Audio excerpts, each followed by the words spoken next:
जो कभी जुमले लेकर के आए थे, जिन्होंने कहा किसान की आय दोगुनी हो जाएगी, आज 10 साल हो गए, बताओ किसी किसान की आय दोगुनी हो गई हो? कोई हमारा बुनकर भाई खुशहाल हो गया हो? हमारे नौजवानों को कहा कि नौकरी देंगे हर साल 2 करोड़। बताओ बेरोजगारी इस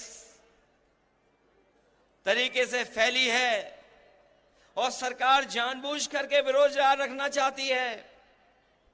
अभी जितनी भी सरकार में परीक्षाएं हुई हैं, सब पेपर लीक हो गए। पहला पेपर लीक हुआ, सरकार सावधान नहीं हुई। उसके बाद जितनी परीक्षाएं हुई, सब में पेपर लीक हो गए। और कई बार मैंने कहा कि 60 लाख बच्चों का, 60 लाख नौजवानों का भविष्य अंधकार में डाल दिया इस सरकार ने।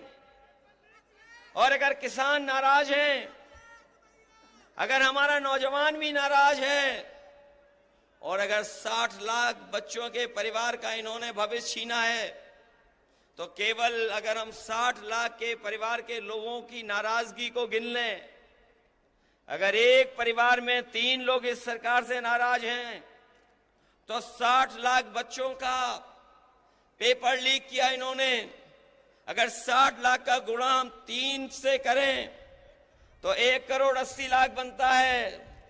और 1 करोड़ 80 लाख अगर हम 80 लोकसभाओं से भाग दे दें, तो बताओ 2,25,000 वोट कम हो रहा है हर लोकसभा में कि नहीं कम हो रहा है?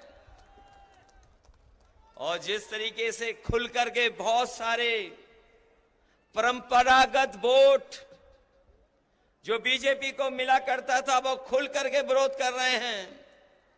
हर लोकसभा में पंचायत हो रही है।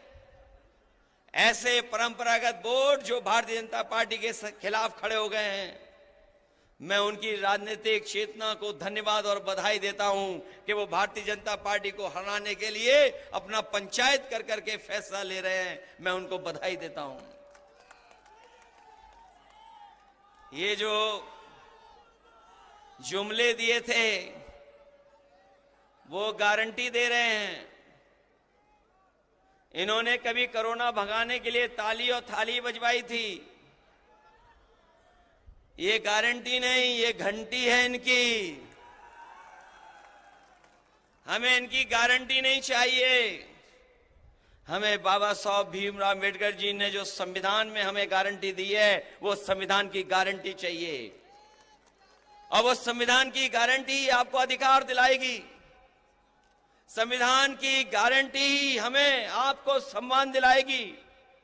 इसलिए 2024 का चुनाव हमारे आपके भविष्य का तो है ही है, लेकिन आने वाली पीढ़ी के भविष्य का भी चुनाव है।